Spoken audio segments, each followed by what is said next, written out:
ہر دور کے خلیفہ نے ہر دور کے امام کو قید کر لیا تھا.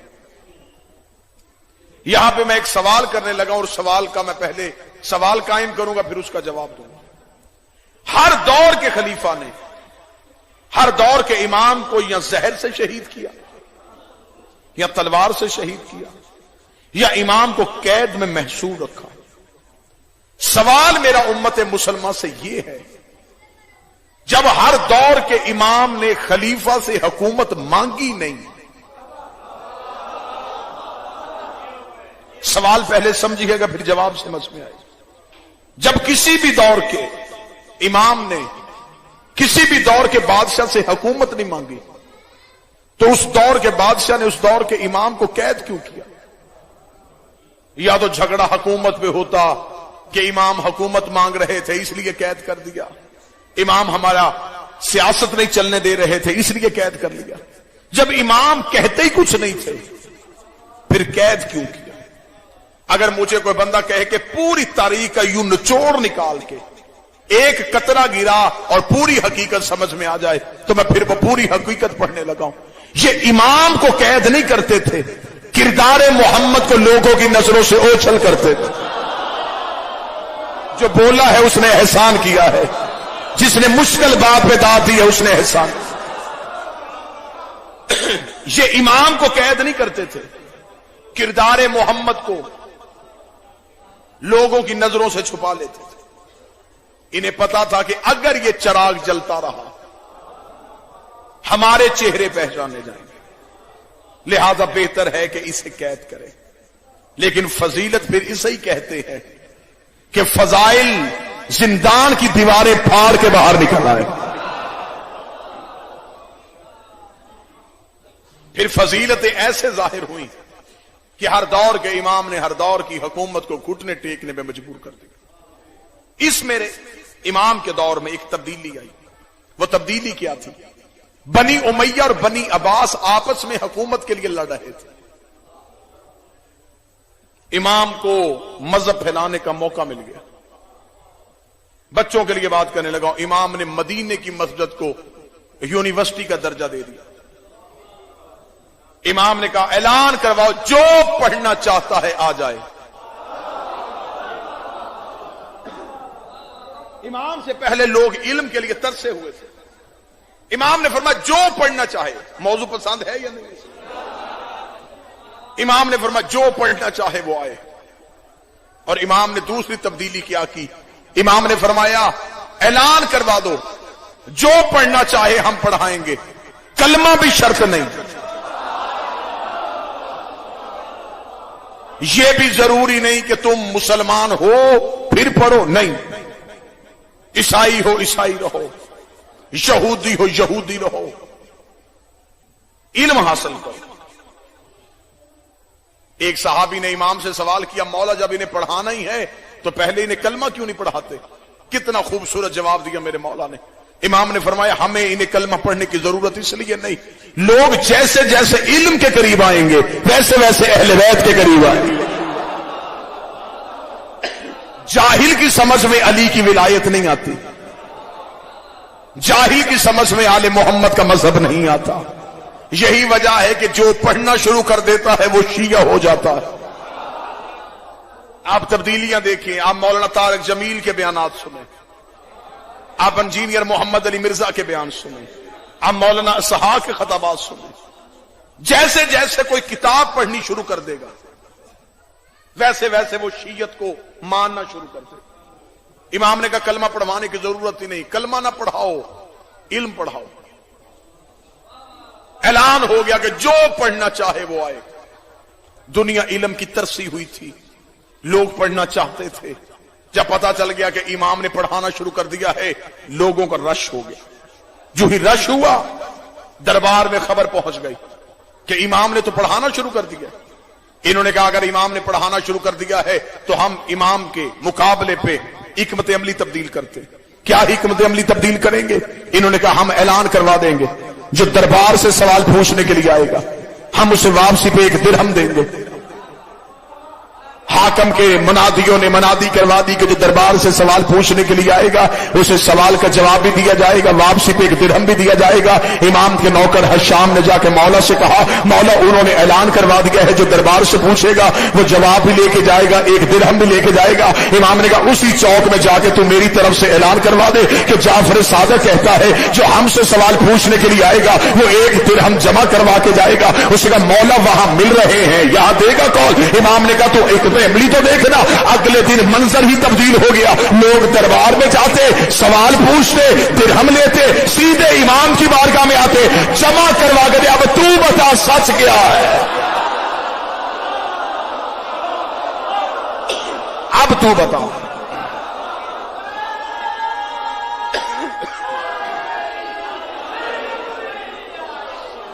متوجہ صاحب، اب تو بتا سچ کیا ہے؟ ادھر خزانے خالی ہو رہے، ادھر دین پھیل، ایسا دین پھیلا، کتابیں کہتی ہیں کہ دہریہ آ گیا امام کی بارگاہ میں۔ دہریہ، دہریہ کسے کہتے ہیں؟ جو اللہ کے وجود کا قائل ہے، کوئی مذہب نہیں ہوتا اس کا، ان کا عقیدہ ہے، آج بھی دنیا میں وہ لوگ پائے جاتے ہیں، ان کا عقیدہ ہے یہ دنیا خود ہی بنی خود ہی ختم ہو، اس کا کوئی خالق نہیں۔ ایسا عقیدہ رکھنے والا بندہ امام جعفر صادق کی بارگاہ، اسے آگے کہا میں پڑھنا چاہتا ہوں۔ امام نے کہا پڑھوائیں گے تجھے۔ اس نے کہا لیکن ایک شرط ہے، میں کلمہ نہیں پڑھوں گا۔ امام نے کہا ہم تجھے پڑھائیں گے بھی نہیں۔ اس نے کہا بغیر کلمہ پڑھے مجھے علم سکھائے گا؟ امام نے کہا سکھاؤ۔ امام نے کہا کیا سیکھنا چاہتا ہے؟ اس کا طب، میڈیکل، حکمت۔ امام نے اسے اپنی یونیورسٹی میں داخلہ دے دیا۔ جو نوجوان بیٹھے ہیں جن کا کالج یونیورسٹیز کے ساتھ تعلق ہے، جا کے دنیا میں سرچ کر کے دیکھ لیں، دنیا میں بڑی سے بڑی یونیورسٹی 20 سے زیادہ علوم نہیں پڑھا سکی۔ وحد کائنات میں جعفر صادق یونیورسٹی تھی جس میں ایک وقت میں 400 علوم پڑھائے جاتے تھے۔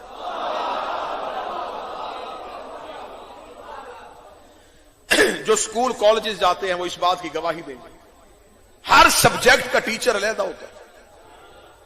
میتھ پڑھانے والا میتھ پڑھاتا ہے لیکن وہ فزکس کی کلاس نہیں لیتا۔ کیمسٹری والے کو نہیں پتا کہ الجبرا کے اصول کیا۔ کائنات کا واحد مدرس تھا بطول کا بیٹا، جہاں کلاسیں بدلتی تھی مدرس نہیں بدلتا تھا۔ ایک امام سب کچھ پڑھاتا تھا۔ اب اس دہریے نے کہا میں حکمت سیکھنا چاہتا ہوں۔ امام نے کہا ہم تمہیں سکھائیں گے۔ اس نے پڑھنا شروع کر دیا۔ اب ذہن میں رکھنا کہ وہ اللہ کو نہیں مانتا۔ ایک دن امام نے دیکھا کہ وہ بیٹھا ہوا کچھ بیج کوٹ رہا۔ امام اس کے قریب گئے، امام نے جا کے کہا کیا کر رہا ہے؟ اس نے کہا آپ نے کل والے درس میں بتایا تھا کہ جلد کی امراض کے لیے یہ بیج جو ہیں یہ صفوف کا کام کرتے ہیں۔ امام نے کہا تو میرا شاگرد ہے، میں آج تیرا امتحان لینا چاہتا ہوں۔ اس نے کہا لیں، ذہن میں رکھیے گا وہ اللہ کو نہیں مانتا۔ امام نے کہا تو مجھے بتا دنیا میں پہلے بیج آیا تھا یا درخت؟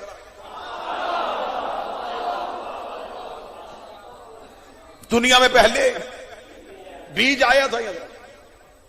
اس نے کہا بیج۔ امام نے کہا کس درخت سے گرا تھا؟ اس نے کہا پھر درخت آیا ہوگا۔ امام نے کہا کس بیج سے اگا تھا؟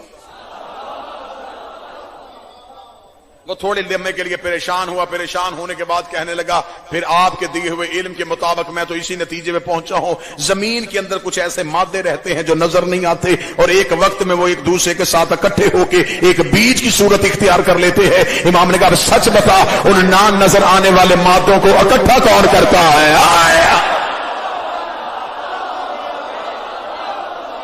بادشاہ حسین سلامت کون اکٹھا کرتا ہے؟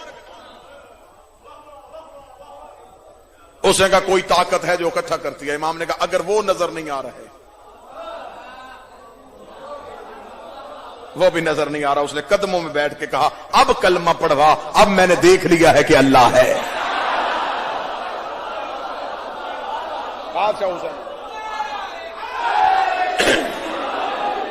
ہندوستان سے ایک طبیب چلا گیا تھا امام کے پاس، علی زیدی صاحب ہندوستان سے آیا تھا۔ اس نے کہا میں علم کے چرچے سن کے آیا ہوں، میں سوال کرنا چاہتا ہوں۔ امام نے کہا کر سوال۔ 21 سوال کیے اس نے امام کو۔ اس نے کہا بتائیں انسان کے سر پہ بال کیوں ہوتے ہیں، پیشانی پہ لکیریں کیوں ہوتی ہیں، آنکھ کی شکل بادام کیوں ہوتی ہے، ناک کے نتنے نیچے کی جانب کیوں ہوتے ہیں، ہتھیلی پہ بال کیوں نہیں ہوتے، کوہنیاں پیچھے کیوں مڑتی ہیں، پاؤں کے تلوے میں یہ ابھار کیوں ہوتا ہے، کان کا پانی کڑوا کیوں ہوتا ہے، آنکھ کا پانی نمکین کیوں ہوتا ہے، ناک کا پانی تلخ کیوں ہوتا ہے، لعاب دہن شیریں کیوں ہوتا ہے۔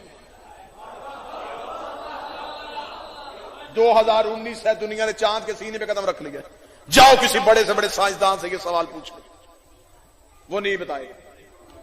1400 سال پہلے ریت میں بیٹھا تھا زہرا کا بیٹا، ہندوستان کے طبیب نے آ کے سوال پوچھا، امام نے کہا سن، انسان کے سر پہ بال اس لیے ہیں کہ سورج کی تپش سیدھی دماغ کو نقصان نہ پہنچا سکے۔ اس نے کہا پیشانی میں لکیریں کیوں ہیں؟ امام نے فرمایا اس لیے کہ سر کا پسینہ آنکھوں میں نہ جا سکے۔ اب آپ نے کلاس بن کے نہیں سننا، آپ نے مجلس بن کے سننا۔ اس نے کہا مجھے بتائیں آنکھ کا پانی نمکین کیوں ہوتا ہے، آنسو نمکین کیوں ہے؟ کیا بہترین جواب۔ امام نے فرمایا اس لیے کہ آنکھ میں ہوتی ہے چربی، چربی کو محفوظ کرنے کے لیے نمک لگانا پڑتا ہے۔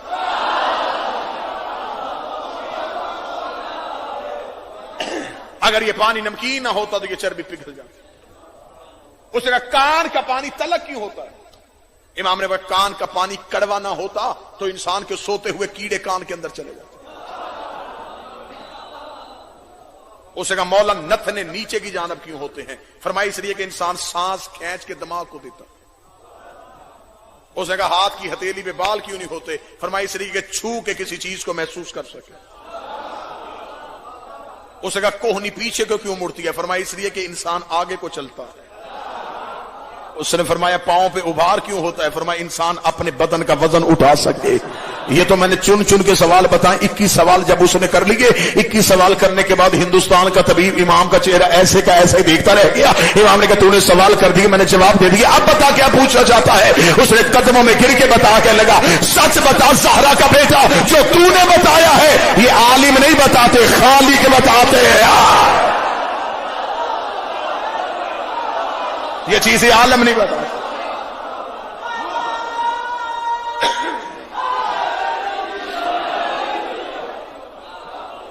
یہ چیزیں عالم نہیں بتاتے، یہ خالق ہے۔ تو نے کہیں انسان کو خلق تو نہیں کیا؟ تو تو بیماریوں کے حل نہیں بتاتا، تو تو انسان کے بدن کی کیفیتیں بھی بتاتا۔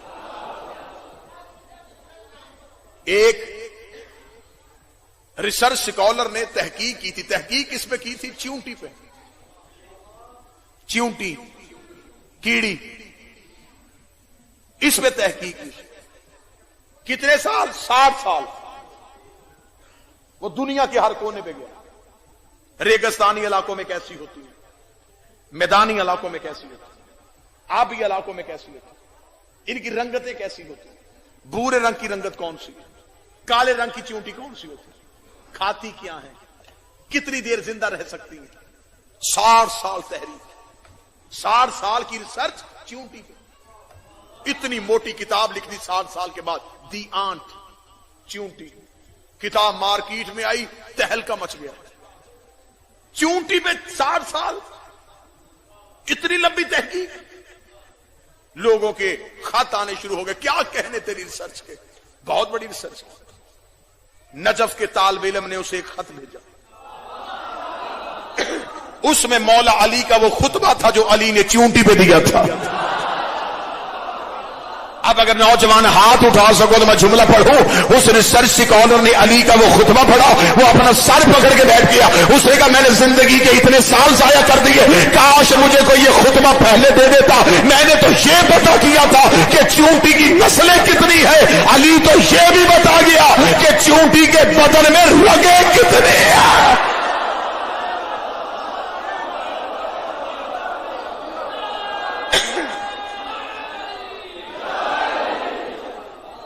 علی تو یہ بھی بتا گیا چیونٹی کے بدن میں رگے کتنی؟ متوجہ ہیں صاحبان یا نہیں؟ چونٹی کے بدن میں رگے کتنی؟ چونٹی کی بھی آواز ہے. اللہ نے کائنات میں ہر مخلوق کو آواز دی ہے.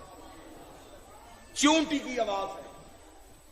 اگر چونٹی کی آواز نہ ہوتی تو سلیمان تخت پہ سلطان. قرآن میں قصہ لکھا ہے.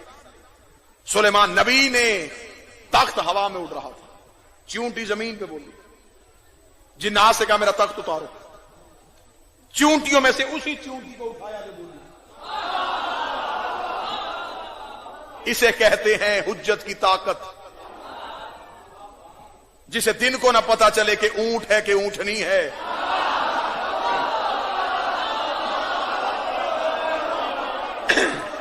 چونٹیوں میں سے اس چونٹی کو اٹھایا, ہاتھ پہ رکھا. کیا کہہ رہی تھی تو اپنے لشکر کو کہ اپنے اپنی بلوں میں چلی جاؤ, کہیں سلیمان کا لشکر تجھے کچل نہ دے. ظالم سمجھا ہے تو نے اللہ کے نبی کو. جلال میں آ کے جب سلیمان بولا, چونٹی نے کہا جان کی امان پاؤں تو کچھ عرض کروں. سلیمان نے کہا بول. اس نے کہا سرکار آپ نے میرا اعلان سنا ہے, میں نے کہا ہے سلیمان کا لشکر ہمیں کچل نہ دے. تو معصوم ہے, تیرے صحابی معصوم نہیں ہے. تو ہمیں بچا لے, تیرے صحابی تو ہمیں نہیں بچائیں گے. اور میرے امام فرماتے ہیں کہ ایک دفعہ سلیمان نبی وادی نمل سے گزرا تھا. ایک دفعہ جنگ صفین کے بعد ہمارا دادا علی وادی نمل سے گزرا. جب سلیمان بن داؤد گزرا تھا, چونٹیوں کی سردار نے کہا بلوں میں چلی جاؤ, سلیمان کا لشکر ہمیں کچل نہ دے. جب علی وادی نمل سے گزرے تو چونٹی کو سردار نے کہا بلوں سے باہر آؤ, وہ دیکھو علی آ رہا. جیسے سلیمان بن داؤد نے چونٹی کو اٹھایا تھا, ایسے ہی علی ابن ابی طالب نے چونٹی کو اپنے یہ دلائی ہاتھوں میں رکھ کے علی کی آواز آئی. صدیوں پہلے یہاں سے ایک نبی گزرا تھا, نام اس کا سلیمان بن داؤد تھا. جنات نے اس کا تخت اڑایا ہوا تھا, وہ ہواؤں کو چلنے کا حکم دیتا تھا. اس وقت تمہاری سردار نے کہا تھا بلوں کے اندر چلی جاؤ. آج میں آیا ہوں, تیری سردار نے کہا بلوں سے باہر آ جاؤ.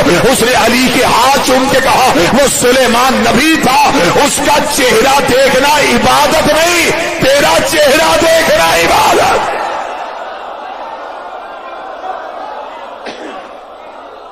اللہ نے کائنات میں ہر چیز کو سوائے مچھلی کے, بات چلتی چلتی نکلی تو یہاں پہ نتیجہ کو, مچھلی میں آواز نہیں. چونٹی کی بھی آواز ہے, مچھلی کی آواز نہیں, کیونکہ آواز بنتی ہے پھیپڑوں سے. اللہ نے مچھلی کو پھیپڑے عطا نہیں, اس لیے کہ رہتی پانی میں ہے. پھیپڑے ہوتے سانس لیتی, پانی پھیپڑوں میں چلے جاتا, مر جاتی.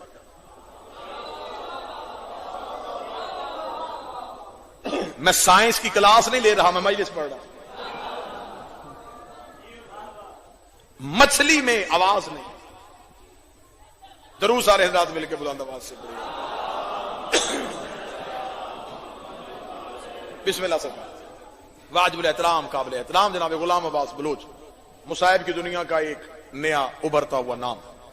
بس میں یہیں پہ بات ختم کر کے آپ سے اجازت لے لگا. میرے حصے کا مصائب بھی وہ پڑھ دیں.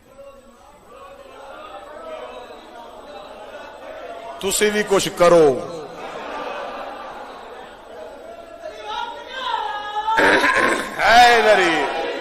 ممنون, متشکر, آپ کی سماعت مکمل. میں دلی طور پہ مطمئن. مچھلی میں آواز نہیں, کیوں؟ پھیپڑے گے. جنگ خندق,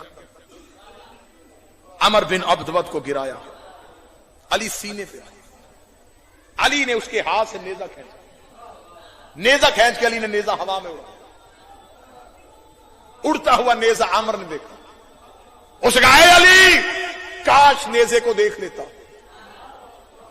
اس میں اتنے قیمتی موتی لگے ہوئے تھے, یہ یمن کو آباد کر سکتے تھے. اے علی, تو نے میرے ہاتھ میں بھی نہیں رہنے دیا, اپنے ہاتھ میں بھی نہیں رکھا, تو تو نے ہوا میں اڑا دیا ہے، کسی مفرور کے ہاتھ آ گیا، میرے نیزے کی قدر ہی نہیں ہوگی۔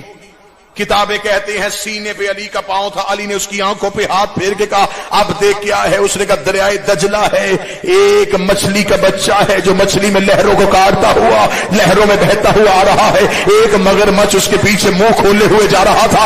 یا علی تو نے وہی نیزہ جو میرے ہاتھ سے پھینکا ہے یہ اس مگرمچھ کی پشت میں لگا، اسے ہلاک کر دیا۔ علی نے چہرے پہ تماچا مار کے کہا اب بدبخت، اس مچھلی نے مجھے پکارا تھا، اس مچھلی نے مجھے پکارا تھا۔ جلال پور چٹا والوں، میں نے ابھی آپ کو کہا تھا کہ اللہ نے مچھلی کو آواز ہی عطا نہیں کی، جو ملتوں کا لہجہ سنے اسے کل بھی علی کہتے تھے، آج بھی علی۔